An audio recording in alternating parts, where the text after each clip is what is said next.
नमस्कार, स्वागत है आप सभी का। मैं हूं आपके साथ कुमार कुणाल धीरज। खबरों की शुरुआत इस वक्त की बड़ी खबर से करते हैं जो पंजाब से आ रही है, जहां पंजाब के किसान अपनी मांगों को लेकर चंडीगढ़ कूच करने की तैयारी में हैं। पंजाब के किसान अपनी 18 मांगे पूरी करने की लेकर के मांग कर रहे हैं। तो ये बड़ी खबर पंजाब से आपको बता रहे हैं। पंजाब के किसान अपनी 18 मांगों को पूरी करने की मांग कर रहे हैं। किसानों ने आज चंडीगढ़ कूच का ऐलान किया है। इससे पहले सोमवार को किसानों के साथ बैठक में सीएम भगवंत मान उसे छोड़कर चले गए थे। इसके बाद मंगलवार को किसानों की धरपकड़ हुई। किसानों ने ऐलान किया है कि वो चंडीगढ़ जाकर रहेंगे। कृपाल सिंह प्रधान नौजवान किसान एकता चंडीगढ़ को सुबह 5 बजे पुलिस ने उनके निवास सेक्टर 30 से हिरासत में ले लिया और इंडस्ट्रियल एरिया फेज 1 चंडीगढ़ के थाने लेकर के आई है। तो यह खबर हम आपको बता रहे हैं पंजाब से जुड़ी हुई, जहां किसानों का चंडीगढ़ कूच का ऐलान लगातार बदस्तूर जारी है और पंजाब के किसान अपनी 18 मांगों को लेकर उसे पूरी करने की भी मांग कर रहे हैं। सोमवार को किसानों के साथ बैठक हुई थी सीएम भगवंत मान की और उसे वो छोड़कर चले गए थे। इसके बाद मंगलवार को किसानों की धरपकड़ हुई। किसानों ने ऐलान किया है कि वो चंडीगढ़ जाकर रहेंगे। तो यह खबर पंजाब की, जहां किसानों का चंडीगढ़ कूच का ऐलान है और ट्रैक्टर्स के साथ किसान कूच करने को तैयार हैं। पंजाब पुलिस ने हालांकि किसानों को रोक लिया है। किसान और पुलिस के बीच लगातार टकराव की स्थिति उत्पन्न हो रही है और चंडीगढ़ में सभी एंट्री पॉइंट्स इस बाबत सील कर दिए गए हैं और किसान अपनी 18 मांगे पूरी करने की मांग कर रहे हैं।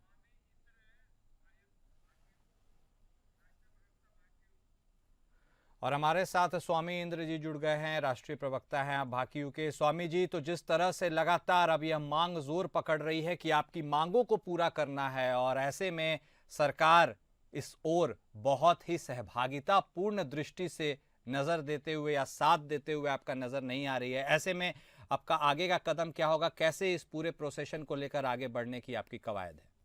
देखिए कुणाल जी, पहली बात तो मैं बता दूं चाहता हूँ, फर्स्ट टाइम ऐसा हुआ है कि काफी समय के बाद किसान संगठन जो 3 फोरम है, किसान मजदूर एकता है, ये किसान नॉन के एसकेएम नॉन पॉलिटिकल दोनों तीनों फोरम में इकट्ठी होकर जी। आज बात कर रही थी। उसमें मुख्यमंत्री से भी बात थी। पंजाब सरकार के कुछ मुद्दे थे, 18 मांगे की, जिनमें से पंजाब सरकार ने एक मांग मान भी ली थी कि जो धान की बुआई है किसान 3 मई से लगा सकता है। पर उसके बाद सरकार ने एक थ्रेट भी दिया कि अगर आप लोग आंदोलन करेंगे तो किसी प्रकार की आपकी मांग को माना नहीं जाएगा।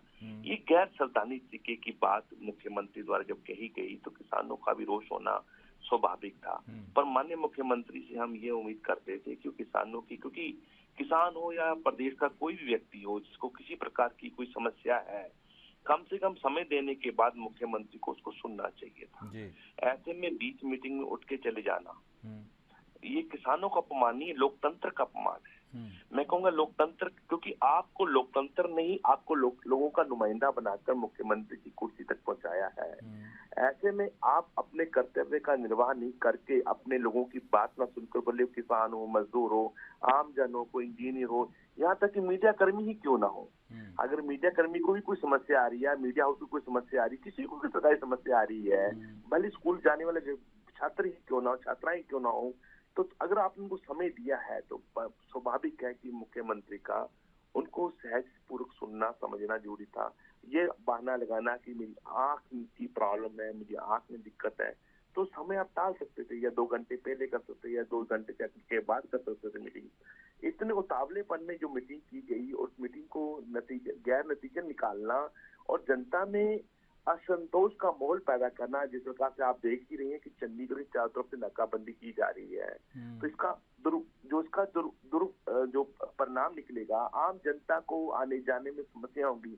अगर किसानों को एक सभा तक जाने तक का रास्ता छोड़ दिया जाता कि आप चंडीगढ़ के 25 हेक्टेयर ग्राउंड में जैसे आप जाना चाहते हैं, ये रास्ता जाता है, ये रास्ता वापस आने का है, तो चंडीगढ़ के निवासियों को या पंजाब से आने वाले ट्रैफिक को, हिमाचल से आने वाले ट्रैफिक को, हरियाणा से आने वाले ट्रैफिक को, क्योंकि 2 राज्यों की राजधानी है चंडीगढ़, पंजाब और हरियाणा की, तो उन तमाम लोगों को किसी प्रकार की दिक्कत न होती। तो आज जो दिक्कत हो रही है मुख्यमंत्री का फेलियर होने की वजह से हो रही है, ना कि किसानों की आंदोलन की वजह से हो रही है। इस बात को हमें समझना होगा। ठीक है, बहुत धन्यवाद स्वामी जी हमारे साथ जुड़ने के लिए और ये तमाम बातें किसानों के पक्ष को रखने के लिए और कहाँ यह टकराव की स्थिति उत्पन्न हो रही है उन सब चीज़ों के बारे में बताने के लिए।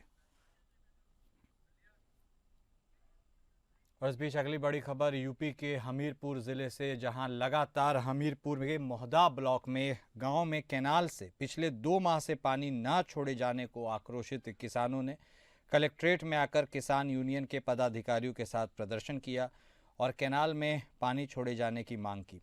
वहीं सिंचाई के लिए पानी न मिलने से आक्रोशित किसानों ने मौदहा डैम का घेराव कर जिम्मेदार अधिकारियों पर आरोप लगाते हुए हजारों बीघा फसल पानी न मिलने से सूखने की उसे बात कही। प्रदर्शन के दौरान सैकड़ों की संख्या में किसान कैनाल में पानी छोड़े जाने की मांग को लेकर नारेबाजी करते दिखाई दिए।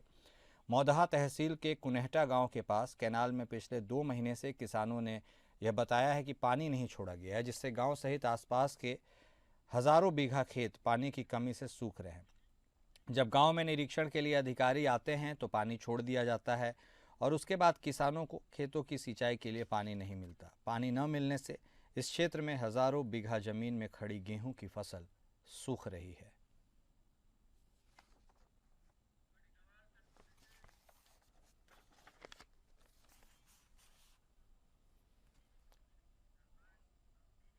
और इस बीच अगली बड़ी खबर उत्तर प्रदेश के ही चंदौली जिले से आ रही है, जहां पंडित दीनदयाल उपाध्याय रेल मंडल की डिपार्टमेंटल प्रमोशन परीक्षा में बड़ा फर्जीवाड़ा का खेल सामने आया है। तो यह बड़ी खबर आपको चंदौली से बता रहे हैं, जहां पंडित दीनदयाल उपाध्याय रेल मंडल की डिपार्टमेंटल प्रमोशन परीक्षा में फर्जीवाड़ा का खेल सामने आया है। लखनऊ से पहुंची सीबीआई की टीम ने सोमवार की रात से छापेमारी को जारी रखा और पूछताछ के क्रम में एक मैरिज लॉन से 30 सॉल्वर्स को हिरासत में लिया है। पेपर लीक के इस मामले में सीबीआई ने पूर्वी सेंट्रल रेलवे के 2 बड़े अधिकारियों समेत कुल 26 लोगों को गिरफ्तार कर लखनऊ रवाना कर दिया। सीबीआई द्वारा जारी विज्ञप्ति के अनुसार अभी मामले में जांच जारी है। अभी इस पेपर लीक के फर्जीवाड़े की कई परतें खुलकर सामने आएंगी और शामिल लोगों पर कार्रवाई सुनिश्चित होगी। विदित हो कि सीबीआई की टीम के इस ऑपरेशन के दौरान 1 करोड़ से अधिक की नकदी भी बरामद हुई है। हालांकि इस दौरान अंत तक सीबीआई टीम ने मीडिया से दूरी बनाए रखी थी। तो ये बड़ी खबर चंदौली से हम आपको बता रहे हैं, जहां उत्तर प्रदेश के चंदौली जिले के जो दीनदयाल उपाध्याय रेल मंडल है, वहां पर डिपार्टमेंटल प्रमोशन परीक्षा में एक बड़ा खेल, बड़ा फर्जीवाड़ा सामने आया है और सीबीआई को इसकी जानकारी हुई। उसके बाद लगातार वहां पर छापेमारी की गई, सॉल्वर्स को गिरफ्तार किया गया। 30 इनकी संख्या बताई जा रही है जो मैरिज लॉन में पेपर सॉल्व करने के लिए बैठे हुए थे। हमारे साथ हमारे संवाददाता ओपी श्रीवास्तव जुड़ गए हैं, उनसे बातचीत करेंगे। श्रीवास्तव जी, देखिए, ये जो उत्तर प्रदेश के चंदौली की घटना हम बता रहे हैं, ये अपने आप में कई सवाल खड़े करती है। एक तो यह कि आमतौर पर जितने कॉम्पिटिटिव एग्जाम्स होते थे किसी कॉलेज में दाखिले के लिए या नौकरियों के लिए, उसमें तो फर्जीवाड़े की बात हम देखते रहते थे, लेकिन अब रेलवे के डिपार्टमेंटल, मतलब विद इन द डिपार्टमेंट परीक्षा प्रमोशन के लिए, उसमें भी फर्जीवाड़ा, ये तो नेक्स्ट लेवल का फर्जीवाड़ा है। क्या कुछ अपडेट है अभी तक? जी, आपको बता दें कि ये पंडित दीनदयाल उपाध्याय स्थित रेलवे इंटर कॉलेज में इसके लिए 4 फरवरी को परीक्षा होने वाली थी। इसके लिए 2 महीने पहले ही आवेदन किए गए थे, लेकिन परीक्षा पूर्व ही मोटी रकम की वसूली कर परीक्षा पेपर लीक कराने की सूचना पर सीबीआई की टीम डीआईजी शिवानी तिवारी के नेतृत्व में मुगलसराय पहुंची थी। फिर इसके आगे क्या कुछ घटनाक्रम हुआ? सुन रहे हैं कि बहुत बड़े बड़े लोगों के भी हाथ इसमें शामिल हैं और कई लोगों को गिरफ्तार किया गया है।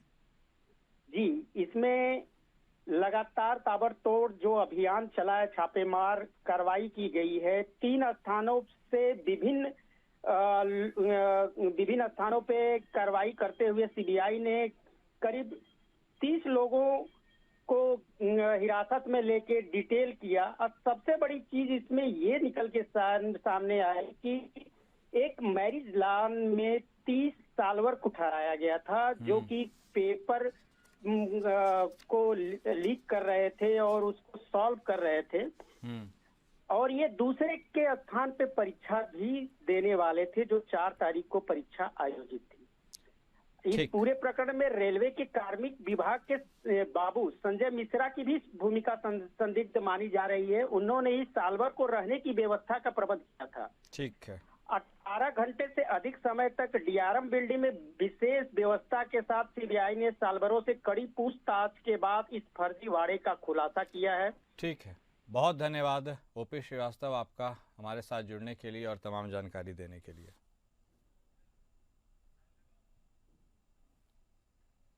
बहुजन समाजवादी पार्टी सरकार में राज्य मंत्री रहे और वर्तमान में बीजेपी नेता सतीश पॉल पर जानलेवा हमला किया गया है और उनके सरकारी गनर की कार्बाइन और प्राइवेट गनर से राइफल छीनने का प्रयास किया गया है। पूर्व राज्य मंत्री ने छिबरामऊ की ब्लॉक प्रमुख के पति समेत 13 लोगों पर आरोप लगाते हुए एसपी से शिकायत की है। एसपी ने मामले की जांच छिबरामऊ सीओ को सौंपी है। वहीं पूर्व मंत्री ने मुख्यमंत्री और बीजेपी प्रदेश अध्यक्ष से भी शिकायत करने की बात कही है। पूर्व राज्य मंत्री सतीश पाल सोमवार दोपहर एसपी विनोद कुमार के पास पहुंचे और उन्हें बताया कि छिबरामऊ क्षेत्र के ग्राम तिलकोपुर में वो रविवार को श्रीमद् भागवत कथा के बुलावे पर गए थे। पंडाल में लोगों ने बोलने का आग्रह किया तो उन्होंने नशे के खिलाफ भाषण दिया। उसी समय एक युवक शराब के नशे में पास ही में खड़ा था। सरकारी गनर ज्योति यादव ने युवक को पीछे हटने के लिए कहा तो वह बाहर चला गया। उसी दौरान छिबरामऊ ब्लॉक प्रमुख सुषमा पॉल के पति बादाम सिंह पाल सहित 13 लोग मंच पर आए और इन लोगों ने जानलेवा हमला कर दिया। गनर के बीच बचाव करने पर इन लोगों ने उसकी कार्बाइन छीनने का प्रयास किया तो उनके प्राइवेट गनर से लाइसेंसी राइफल छीनने की कोशिश की।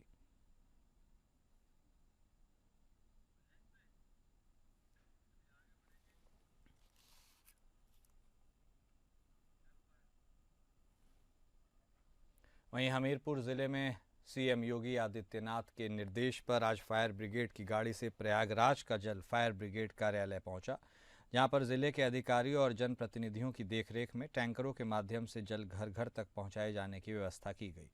जल वितरण के लिए 100 टैंकर लगाए गए हैं। टैंकरों से गांव-गांव तक यह दिव्य जल पहुंचाया जाएगा ताकि जो लोग महाकुंभ में किसी कारण नहीं जा पाए हैं उनके घरों तक यह दिव्य जल पहुँचाया जाएगा ताकि उन्हें भी महाकुंभ के जल का लाभ मिल सके। महाकुंभ का जल पाने के लिए इस दौरान लोगों में भी उत्साह देखने को मिल रहा है। जिस वक्त फूलों से सजी महाकुंभ का जल लेकर फायर ब्रिगेड की गाड़ी पहुंची तो इसका जोरदार स्वागत हुआ।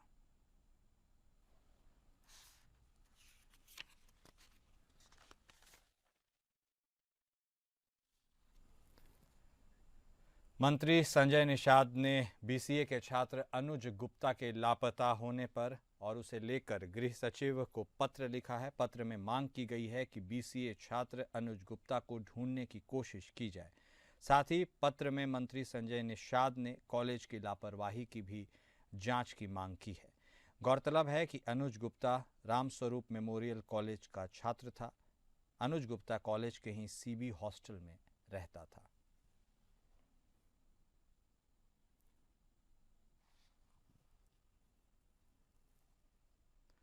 वहीं बिहार विधानसभा में वित्त मंत्री सम्राट चौधरी ने वर्ष 2025-26 के लिए 3,17,000 करोड़ रुपए का बजट पेश किया। यह बजट पिछले वर्ष की तुलना में 38,000 करोड़ रुपए अधिक है।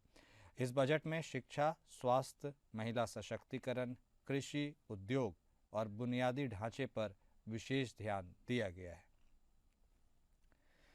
तो बिहार विधानसभा में वित्त मंत्री सम्राट चौधरी ने सोमवार को यह वित्तीय वर्ष 2025-26 के लिए 3,17,000 करोड़ रुपए का बजट पेश किया। सरकार का साइबर अटैक एवं प्राकृतिक आपदा की स्थापना में राज्य सरकार की महत्वपूर्ण गतिविधियां अवरुद्ध नहीं हो, इसके लिए डाटा सेंटर रिकवरी सेवा होना आवश्यक है। इसलिए disaster recovery D R and business community for Bihar state data centre परियोजना का क्रियान्वयन किया जाएगा। राज्य के प्रमुख शहरों में महिलाओं के लिए पिंक बस की प्रचलन किया जाएगा, जिसमें सवारी, चालक और कंडक्टर सभी महिला होंगी। इसके लिए चालक, कंडक्टर के रूप में महिलाओं को प्रशिक्षित किया जाएगा तथा बिहार राज्य परिवहन निगम से चालक, कंडक्टर और डिपो मेंटेनेंस स्टाफ के पदों में महिलाओं के लिए 33% आरक्षण की व्यवस्था की जाएगी। जनसुराज के सूत्रधार प्रशांत किशोर ने मुख्यमंत्री नीतीश कुमार पर जमकर हमला बोला है। उन्होंने नीतीश कुमार के बार बार राजनीतिक पाला बदलने और सत्ता से चिपके रहने की मानसिकता पर कटाक्ष किया और कहा कि नीतीश चाचा का हाल कुछ ऐसा है कि शरीर थक गया है, दिमाग काम नहीं कर रहा है, लेकिन कुर्सी नहीं जानी चाहिए। मोदी जी कुर्सी दे तो ठीक है, नहीं तो लालटेन से ही अपना काम चलाएंगे, क्योंकि चाचा को किसी भी तरह से कुर्सी चाहिए। इस विधानसभा चुनाव में सभी लोगों को संकल्प लेना है कि चाचा को ऐसा साफ करेंगे, ऐसा पोछा लगाएंगे कि चाचा न तो लालटेन पर लटक पाएंगे और न ही कमल पर बैठ पाएंगे। आगे प्रशांत किशोर ने कहा कि जितनी भी जदयू वाली सीटें हैं वहाँ खाता नहीं खुलना चाहिए। अगर जदयू को एक भी सीट मिल गई तो चाचा कहीं न कहीं लटक ही जाएंगे। अगर जनता तीर पर बटन दबाती है तो अगले 5 वर्ष तक तीर बहुत चुभेगा।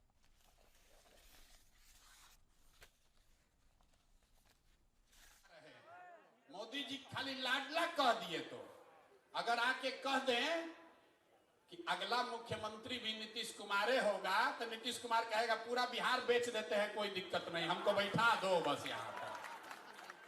चचा का हालत ये है कि शरीर थक गया है, दिमाग काम नहीं कर रहा है, लेकिन कुर्सी नहीं जाना चाहिए, कुर्सी न जाना चाहिए। मोदी जी दे तो ठीक है, ना तो ललटेन से ही जलाएंगे, अपना काम चलाएंगे, किसी भी तरह से कुर्सी चाहिए जरूर। तो इस बार संकल्प लीजिए, चचा को हम लोग ऐसा साफ करेंगे, ऐसा पोछा लगाएंगे कि किसी से न ललटेन पर लटक पाएंगे न कमल पर के फूल पर बैठ पाएंगे। बोकारो में पूर्व मुख्यमंत्री बाबूलाल मरांडी ने कहा है अपने बयान में कि जल्द ही नेता प्रतिपक्ष का ऐलान हो सकता है और इसके साथ ही संगठन का भी विस्तार होगा। इसको लेकर पार्टी में मंत्रणा जारी है। वे बोकारो में आए मजदूर यूनियन के कार्यक्रम में भाग लेने के बाद पत्रकारों के सवाल का जवाब दे रहे थे। बोकारो इस्पात कर्मचारी संघ के कार्यकर्ता सम्मेलन में सिटी पार्क में इसे आयोजित किया गया था। इस समारोह में मुख्य अतिथि के तौर पर बाबूलाल मरांडी पहुंचे थे। बोकारो बीजेपी के पूर्व विधायक बिरंची नारायण सहित पार्टी और यूनियन के नेता भी इस वक्त मौजूद रहे। इस अवसर पर मरांडी ने कहा कि कार्यकर्ता ही पार्टी की रीढ़ होती है। उन्होंने बोकारो स्टील प्लांट में काम कर रहे मजदूरों के सवाल पर कहा कि उनकी कई सारी समस्याएं हैं, चाहे संगठित मजदूर हो या फिर असंगठित क्षेत्र के मजदूर हैं, समस्याएं बहुत हैं। उनके निराकरण के लिए इस तरह से आयोजन में रेजोल्यूशन पास होता है, जिससे इस्पात मंत्रालय और श्रम मंत्रालय के पास रखा जाता है और इसका निराकरण किया जाता है। पार्टी में नेता प्रतिपक्ष और संगठन के विस्तार के सवाल पर उन्होंने कहा कि पार्टी इस पर विचार कर रही है और बहुत जल्द सारी चीज़ें सामने आ जाएंगी। इसमें हड़बड़ाने की कोई ज़रूरत नहीं है, पार्टी उचित समय पर फैसला करेगी। साल में जुटते हैं और जब एकत्रित होते हैं तो स्वाभाविक है कि समूह में खाएंगे भी और जितने मजदूरों की जो समस्या है, चाहे संगठित क्षेत्र हो चाहे असंगठित क्षेत्र हो, उन समस्याओं के बारे में चर्चा भी करते हैं और चर्चा ही नहीं बल्कि उसका रेजोल्यूशन भी पास करते हैं और फिर प्रबंधन से और फिर सरकार से जो भी उसमें विषय रहता है उससे डिमांड भी रखते हैं, क्योंकि मजदूर काम करते हैं और उनकी जो समस्याएं हैं आखिर उनका समाधान तो होना ही चाहिए। और उसके लिए टीओसीसी से जो तिवारी जी खुद आए हैं महामंत्री, जो राष्ट्रीय स्तर पर काम देखते हैं, ताकि उन समस्याओं को लेकर के चाहे इस्पात मंत्रालय हो या श्रम मंत्रालय हो। बोकारो में कांग्रेस की बैठक उस समय हंगामे की भेंट चढ़ गई जब कांग्रेसी नेताओं को बैठने के लिए कुर्सी नहीं मिली। इस दौरान पार्टी के वरिष्ठ नेताओं के बीच जमकर तीखी नोकझोंक हुई। 7 मार्च को झारखंड कांग्रेस के प्रदेश प्रभारी के राजू बोकारो दौरे पर आने वाले हैं। उनके आगमन से पहले संगठन की मजबूती को लेकर पार्टी ने यह बैठक बुलाई थी और यह बैठक कुर्सी विवाद में तब्दील हो गई। पार्टी के कई पुराने नेता इस घटना से नाखुश दिखे और इसे कांग्रेस संगठन की कमजोरी बताया। यह पहली बार नहीं है जब कांग्रेस की बैठकों में अनुशासनहीनता देखने को मिली है। बैठक के दौरान कुछ वरिष्ठ नेताओं ने आरोप लगाया कि उन्हें उचित सम्मान नहीं दिया गया और बैठने के लिए कुर्सी नहीं मिली।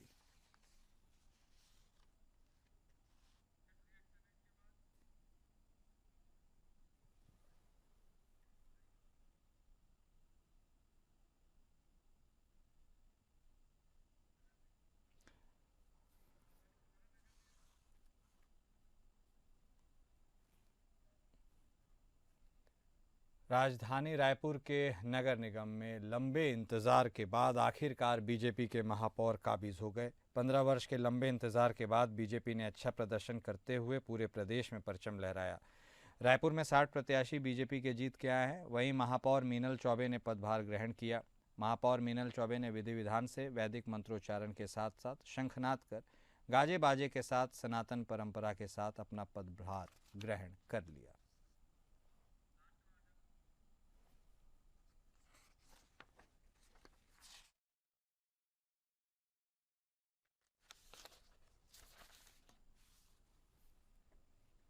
और अब बात करेंगे क्रिकेट की, जहां चैंपियंस ट्रॉफी 2025 ने भारत ने एक शानदार जीत हासिल की है। सेमीफाइनल के मुकाबले में भारत ने ऑस्ट्रेलिया को करारी शिकस्त दे दी। चैंपियंस ट्रॉफी 2025 में भारत ने ऑस्ट्रेलिया को हराकर 2023 के वनडे विश्व कप फाइनल में मिली हार का बदला ले लिया। इस जीत के साथ ही भारतीय टीम फाइनल में पहुंच गई है, जो कि अब दुबई में ही खेला जाएगा। टीम इंडिया की जीत के बाद भारतीय खिलाड़ियों के चेहरे पर जो भावनाएं व्यक्त हो रही थी वह दर्शा रही थी कि उनके लिए यह जीत कितना मायने रखती है। रोहित शर्मा, विराट कोहली और केएल राहुल समेत सभी खिलाड़ी जीत का जश्न मना रहे थे। बीसीसीआई ने इंस्टाग्राम पर वीडियो शेयर किया है, जिसमें मैच के आखिरी पल और जीत के बाद के पल को दिखाया गया है।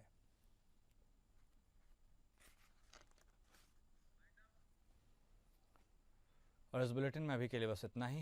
नमस्कार।